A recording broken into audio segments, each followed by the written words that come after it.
গালবেলি ও হলো একটা চিটিং বাটপার পট।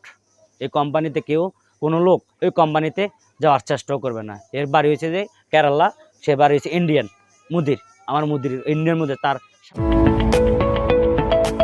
বিসমিল্লাহির রহমানির রহিম। প্রিয় বন্ধুরা, আসসালামু আলাইকুম।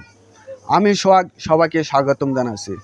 আজকে আমরা এমন এক ভাইয়ের সাথে কথা বলবো, যিনি দীর্ঘদিন প্রবাসে অতি কষ্ট মাথার ঘাম পায়ে ফেলে শুধুমাত্র পরিবার প্রিয়জনের মুখে হাসি ফোটাতে দিন রাত পরিশ্রম করে গেছেন। সে দীর্ঘ পরিশ্রম, তার কি ত্যাগ আর কি অর্জন, সেই সব নিয়ে আজ আমরা কথা বলবো। চলুন কথা না বাড়িয়ে ভাইয়ের কাছ থেকে বিস্তারিত জেনে নেই। আর হ্যাঁ, আমাদের আরও গল্প শুনতে, প্রবাসী ভাইদের কষ্ট একটু সার্থক করতে আপনার মূল্যবান লাইক, কমেন্ট, শেয়ার দিয়ে আমাদের সাথে থাকার। আমার নাম হলো মোহাম্মদ সোহেল, গ্রাম নাফরা, থানা কচুয়া, জেলা চাঁদপুর। আমি প্রবাসে ছিলাম, কাতারে গেছিলাম 2014 সালে। 2014 সালে যখন গেছিলাম তখন আমাকে বলছিল বেতন দিবে 1400 প্লাস 200, 1600 রিয়াল বেতন দিবে। কিন্তু ওখানে আমি যাই দেখতেছি আমাকে বেতন দিচ্ছে 800 টাকা, খানা খরচ দিচ্ছে 200, বেসিক বেতন দিচ্ছে 600। তারপর আমি দুঃখ কষ্ট যাক সহিয়ে নিছি। নেওয়ার পরও ওখানে আমাকে অনেক পরিশ্রম করতে হয়েছে। করার পরও যদি আমি ওই 800 প্লাস 200 টাকা বেতন পাইতাম তাহলে কি আমার থেকে অনেক ভালো লাগতো। কিন্তু আমাকে বেতন দিত যে বেসিক বেতন টোটাল 300 টাকা, 300 টাকা দিত যে। তারপর 300 টাকা আমি পাইতাম 2 মাস, 2 মাস অন্তর জায়গা, 2 মাস অন্তর যায় আমি বেতন পাইতাম। বা 1 মাস দিত না, আরেক মাসে দিত, আরেক মাস দিত না, আরেক মাস পাইতাম। এভাবে নিয়ে আমাদের কাছে নিয়ে আসতো একটা সাদা কাগজ নিয়ে আসার পরে আমাদের থেকে জোর করে সিগনেচার নিয়ে নিত। নেওয়ার পরে বাস আমাদেরকে যখন আমরা বেতন চাইতাম যাইতাম মাস হইলে, তখন বলতেছে শালার বেটা কথা কবি না, দেশে পাঠাই দেবে। এভাবে আমাদেরকে হুমকি দিয়ে 2 বছর আমার হাতে কাজ করেছে। কাজ করার পর আমাকে প্রায় 16 মাস সে আমাকে বেতন দেয় নাই। আমি নিজে না খাইয়া না দেয়া আমি আমার ভাই ভাতিজা চাচাদের দেখে হালাত বরাত করে আমি 14 মাস এভাবে চলছি। তারপর আমি জীবন উদযাপন করার জন্য নিজেকে একটু ভালো দক্ষতায় নিজেকে পরিশ্রম করে একটু বড়লোক হওয়ার জন্য আমি স্বপ্ন দেখছিলাম, কিন্তু আমার স্বপ্নটা হইলো না। তারপর আমি 2 বছর ত্যাগ করে এই 2 বছর এই কোম্পানিতে থাকার পরও কিন্তু আমার এই কোম্পানি লাস্ট পর্যন্ত আমাকে অ্যারেস্ট করাইয়া তারপর আমাকে দেশে পাঠাইছে, ডিবির হাতানে, ও দেশের পুলিশের হাতানে আমাকে লাস্টে আমি অবৈধভাবে দেশে আসা পড়ছে।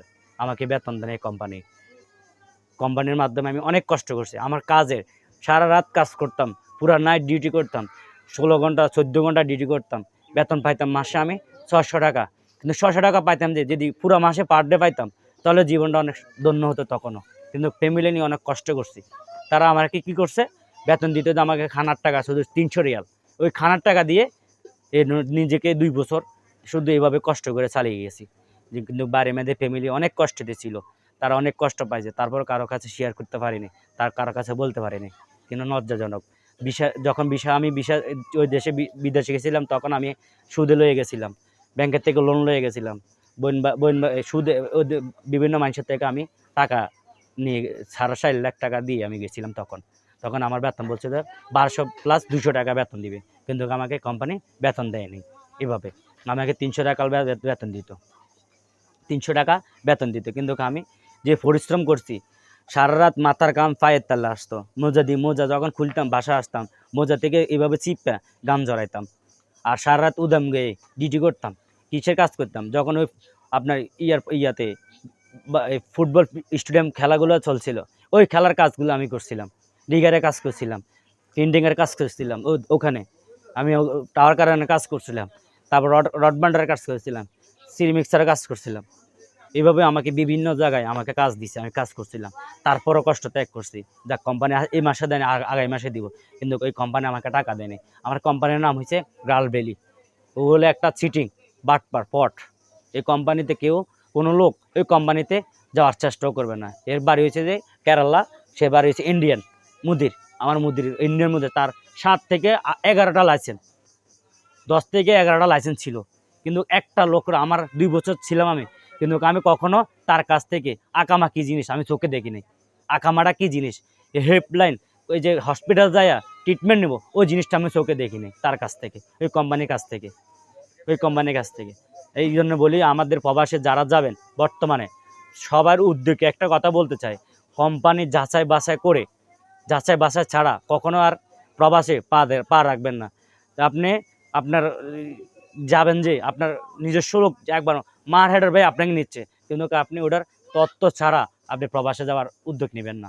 আর হ্যাঁ, আপনি যদি যান তাহলে আপনার কত টাকা বেতন দিবে, কীভাবে আপনার বেতনগুলো করবে, কত টাকা আপনাকে দিতে হবে, এগুলো আপনার যাচাই করে যাবেন, তারপরে প্রবাসে যাওয়ার চিন্তা ভাবনা করবেন। আমি সবার প্রবাসে যাওয়ার যারা নতুন যাওয়ার উদ্যোগ নিচ্ছেন সবার বিরুদ্ধে একটা অনুরোধ করে বলতেছি, যাই নিয়ে শুনে তারপর প্রবাসে যাওয়ার, এটাই আমার শেষ কথা।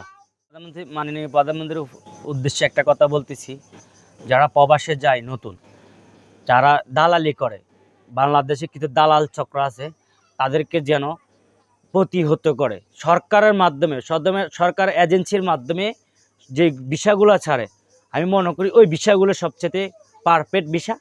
কেন আপনি এজেন্সির মাধ্যমে যাইলে আপনার টাকাগুলো আবার এজেন্সি আবার রিটার্ন দিতেছে, কোম্পানির ক্ষতিপূরণ দিতেছে, কিন্তু দালালের মাধ্যমে যাইলে আপনাকে ওই টাকাগুলো আপনাকে দিবে না।